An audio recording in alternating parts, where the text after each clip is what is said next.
presentation, I kind of figured it's probably because I'm Ilocana and I'm a Virgo and I'm supposed to be practical when it comes to, my consumption. And of course, since, our Pinoy blog fest is about social media as an agent of change, I kind of figured this would be appropriate. We're at a mall, and you're probably going to be buying something soon. And so I don't want to kill the whole shopping experience for everyone, but before you make that next gadget purchase, let me give you a few things to think about before you drop all that cash, all right? So purchasing power, making that gadget's purchase count. So before buying anything, it should, for one, address an immediate need, not necessarily satisfy an immediate want. Now, this may be difficult for a lot of people because, we like to satisfy our id, and if you want something, you want it now. But with anything that costs a considerable amount of money, the love part should come second, if not a close second, to the need part. So here, I'll make it easy for everyone. I've broken it down to 4 types of purchases. So the first one is buying what you love and need. Now this is the ideal. So in my case, I gave the example of a digital camera. Why?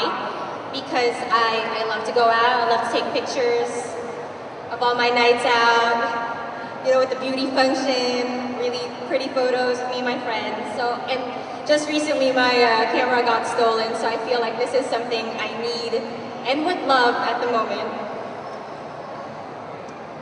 Next would be buying what you need but don't love, or not necessarily love. Now, I don't really like driving. I just like to drive to and from work, and although my car is kind of failing on me, it would be something to invest in, even though it's not something I would particularly, go all out with. The next is buying what you love and don't need. Now this is an example of a paint zoom. I don't know if any of you know that, the Home Shopping Network. God love that show. I love everything on it. I want to buy everything I see on there, even though I don't need it, although I try to find reasons to need it. So that's kind of one of my things. And lastly, I know a lot of my colleagues will get mad for me saying this, but buy what you don't love or need. For me, it's a tablet.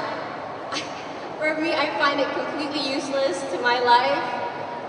It's not really something I would have, although I really wouldn't mind. I mean, I could afford it. I could easily buy an iPad and not know how the heck to use it. And if you start noticing how you are, that's how sometimes we get. You want to buy the first new thing even though you don't really need it or love it.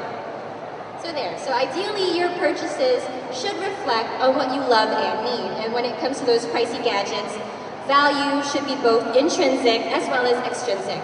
So ask yourself these simple questions before you go on a gadget shopping spree, so you're sure to get the most out of your purchase and your hard-earned cash. So the first question, so these are the 3 simple questions. If you have the time to ask yourself these questions, first ask yourself, what will I use this gadget for? Now, as opposed to, what is this gadget for? Because of course, generally any particular gadget has a variety of uses for a variety of people with a variety of needs. So don't go asking what it can do. You would rather ask yourself what it can do for you. So that's one thing you should ask yourself. Of course, determine the type of role your gadget will play in your life so you can maximize its functions, features, and uses. So try to assess what kind of lifestyle you lead, the work activity, the general flow, the things that you normally do on the day-to-day, and how it can make your life better. And of course, with the help of John, our online editor, who is, yes, my personal IT guy, consider your ecosystem of devices. Now, I just recently got this. Your ecosystem is basically, it goes like this. So if you already own a number of devices that share the same OS or operating system, and you're already familiar using that OS, that it would not only give you better usability, or which means ease of use, makes it easier for you to use, you can also maximize the uses of all of your devices by being able to sync them with one another and get content from the cloud into most, if not all, of your devices. So I know, big jargons, especially for me.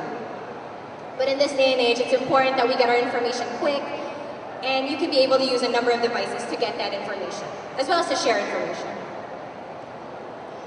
Now, the second question you need to ask yourself is, of course, how much am I willing to spend? So we'll begin. Let me remind everyone that cost does not end at sticker price. I know I fail to realize that sometimes when I see a really cheap sticker price and you think that it's awesome just because you got a bargain. It's important to know exactly what you are paying for. So when you look at the price, you don't just get the product, all right, that's in your hand. There are other things that you could also look at, aside from those cool functions and features and factors. These are other things you could look at when it comes to the sticker price. So there's, for one, a good warranty, plenty of service and support, and of course the reliability record of the company. I know this has happened to me when, you know, like my stove breaks down or my shower heater doesn't want to work. I mean, those little things like that. I mean, those things that make my life unproductive. At least I know that when I have a good warranty and I have someone to call who can help me when I can't turn the stove on or I don't know how to function anything, they're there. And you know that with the reliability record of the company, you know that it's not going to break down in a matter of weeks. So you're secure in your purchase. And also, another good thing that my colleague pointed out, if a gadget breaks down, you may lose even more money than you initially spent because you're not being productive. So if your notebook or your phone breaks down, you can't do any work, you can't communicate with anyone, you actually lose more money. So if you think about it in that way, you may want to reconsider how much you're willing to spend on something. And lastly, you should also buy from an established retailer. So you know, if there are any problems, you can always go back to them and they'll be ready to assist you. Yeah. I won't go further into that, but yes. And of course, the last question, I know there's so many questions you need to ask yourself, it makes it so hard to buy anything. The last question is, I know this hurts, but do I need this now? All right? So with the overwhelming influx of newfangled gadgetry out there to bedazzle you, you may be tricked into mistaking being first for immediate use. So even sale items, which just makes purchases so much more inviting, knowing that you struck a bargain. I know I'm totally like that.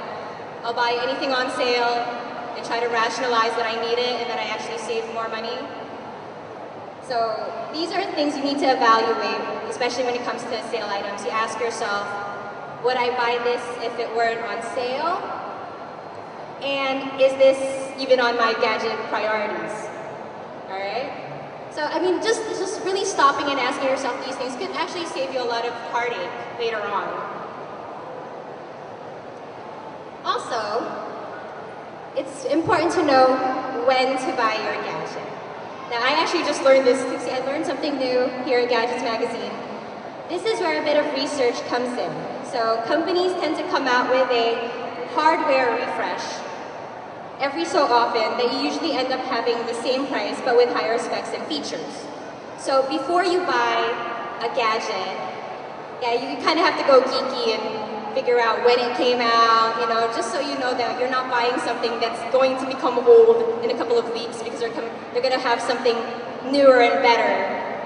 And that's going to suck if you like bought something that is already obsolete, basically.